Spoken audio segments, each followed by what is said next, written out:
Bismillah.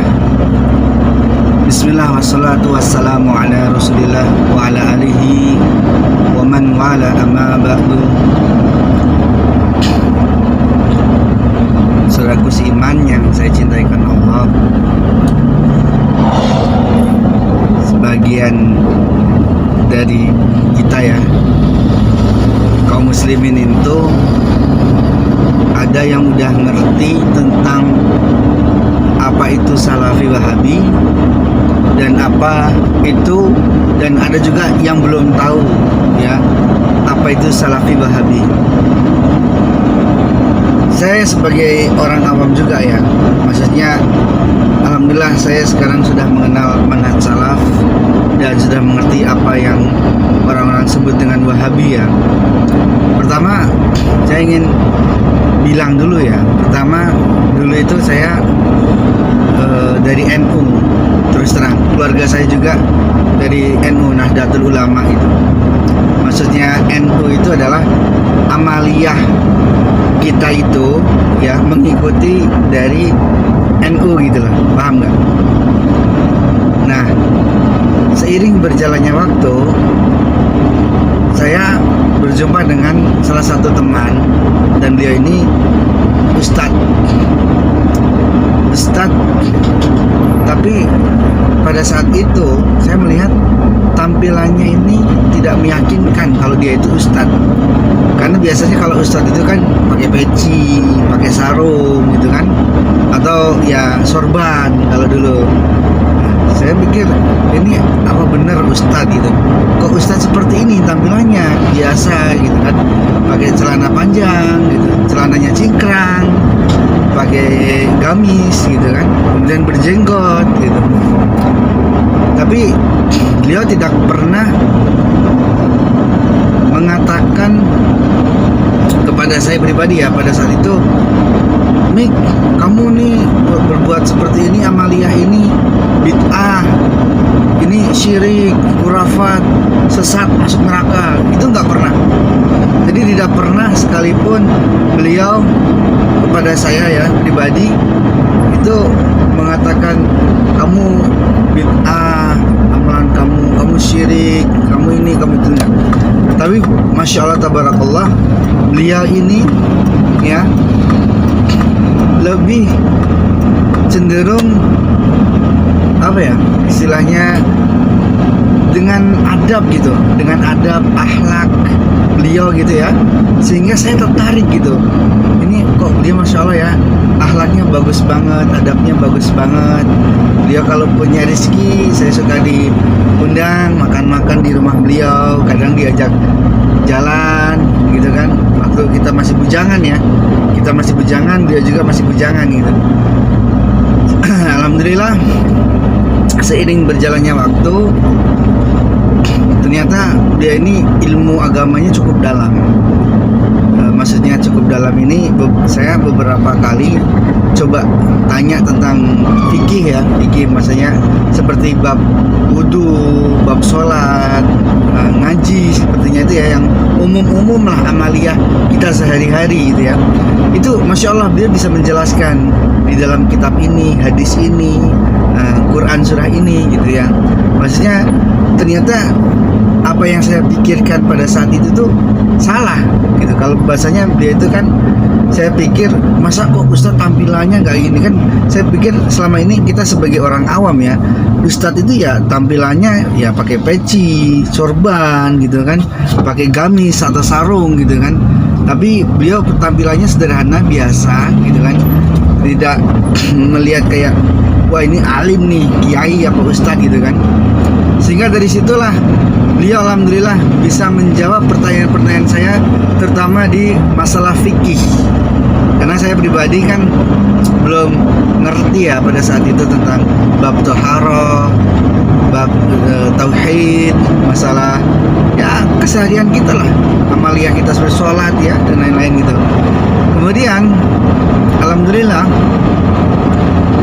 beliau bisa menjelaskan itu ya dengan kitab-kitab, dengan hadis, dengan Al-Quran, dalil-dalil gitu, sehingga oh masya Allah saya tertarik gitu. Kemudian saya pelan-pelan gitu kan ngaji sama beliau, ngaji fikih, ngaji ini ya, Iqra seperti itu sampai ke Al-Quran gitu. Alhamdulillah ya, atas izin Allah saya mulai itu bertahap. Yang tadinya ngaji saya masih berantakan mulai tertata ya. Kemudian dari yang saya masih belum ngerti tentang bab-bab fikih ya, fikih yang umum lah, alhamdulillah sedikit demi sedikit mulai paham. Sampai di titik di Facebook itu dulu ramai sekali ya, ada debat-debat di Facebook itu, debat Islam vs Kristen, debat Islam vs Syiah gitu kan. Nah sampailah ada satu grup forum grup di Facebook itu debat NU Wahabi. Nah saya penasaran nih, apa ini Wahabi gitu kan. Nah setelah saya telusuri, saya cari tahu gitu kan, ternyata ya kebanyakan tuh postingannya itu ya orang-orang yang mencaci maki tentang Wahabi.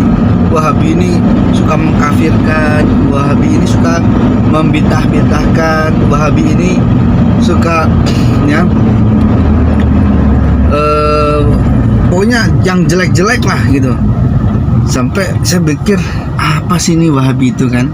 Kemudian karena penasaran saya bertanya kepada ustadz saya ini, Ustadz, Wahabi itu apa gitu, kok ada Wahabi gitu. Kemudian dijelasin sama ustadz tersebut, ustadz saya namanya, dia itu Ustadz Hajar Aswad ya, dia orang Medan, masya Allah. Dia masih muda daripada saya, tapi masya Allah keilmuan beliau jauh di atas saya, karena beliau mondok dari sejak SD ya sampai SMP, SMA dan kuliah itu masih mondok, alhamdulillah, sehingga keilmuan dia itu tidak diragukan lagi lah. Nah kemudian dari situlah saya belajar banyak ya. Beliau menjelaskan apa sih itu Wahabi. Jadi beliau menjelaskan Wahabi itu adalah Syekh Muhammad bin Abdul Wahhab. Beliau ini adalah seorang ulama yang ada di Arab Saudi sana.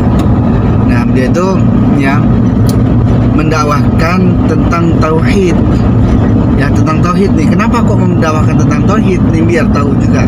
Jadi pada saat zamannya beliau ya, manusia itu ngerti kalau ditanya siapa Tuhanmu, Allah, iya Allah.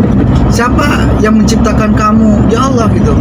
Tapi di sisi lain kaum muslimin itu pada saat itu berbuat syirik. Maksudnya gini, ketika dia sepi usahanya, dagangnya pengen lancar, dia cari ke tempat-tempat keramat yang katanya makam-makam yang bisa membuat dia itu istilahnya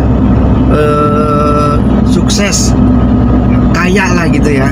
Dia datang ke makam-makam seperti itu. Dia tapi dia Islam, dia yakin, Allah itu yakin gitu. Cuman ya itu tadi, dia berbuat syirik tapi dia tidak mengetahui. Maka Syekh Abdul Wahhab ini dia menulis kitab yang sangat terkenal, yaitu tentang tauhid rububiyah, asma wa sifat, dan tauhid uluhiyah.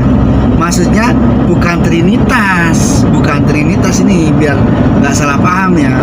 Maksudnya bukan trinitas seperti orang Kristen, bukan. Maksudnya rububiyah ya. Maksudnya dengan rububiyah itu apa sih artinya rububiyah? Rububiyah itu kita yakin gitu, yang menciptakan segala macam yang ada di alam semesta ini ya Allah gitu. Kita yakin itu semua orang pasti seorang muslim paham. Nah, cuman di sini masalah uluhiyah, tauhid uluhiyah, maksudnya permintaan ya, permohonan ya, seperti ya banyak. Kalau kita ini mohon maaf ya, kalau kita punya usaha yang tadi saya sampaikan, usahanya kita sepi, kadang-kadang kita datang kemana ya kan, kita datang kemana biar dagangan kita laris. Nah ini yang yang disampaikan oleh Syekh Muhammad bin Abdul Wahhab, bahwasanya ini adalah perbuatan syirik yang Allah sangat murka gitu, sehingga dijelaskanlah hukum itu gitu. Nah, asma wa sifat apa? Maksudnya apa? Asma wa sifat itu adalah seperti nama-nama Allah, Ar-Rahman, Ar-Rahim, ya kan? Al-Jabbar, Al-Kabir, ya, seperti itulah nama-nama Allah gitu. Nah, menjelaskan ini gitu untuk bukan dibagi-bagi tauhid itu dibagi tiga, enggak. Maksudnya kamu memang ngerti tauhid, iya memang paham, kita juga ngerti. Cuman masalahnya kamu benar-benar permintaan kamu, permohonan kamu itu kepada Allah apa tidak? Nah, ini yang jadi permasalahan. Banyak kaum muslimin ya yang dia tidak benar-benar mentauhidkan Allah. Contohnya ketika tidak mesti ya tadi ya, usahanya sepi, lagi nggak ada pembeli ya, dia datang ke tempat-tempat yang dianggapnya keramat yang bisa mendatangkan rezeki dengan secara instan.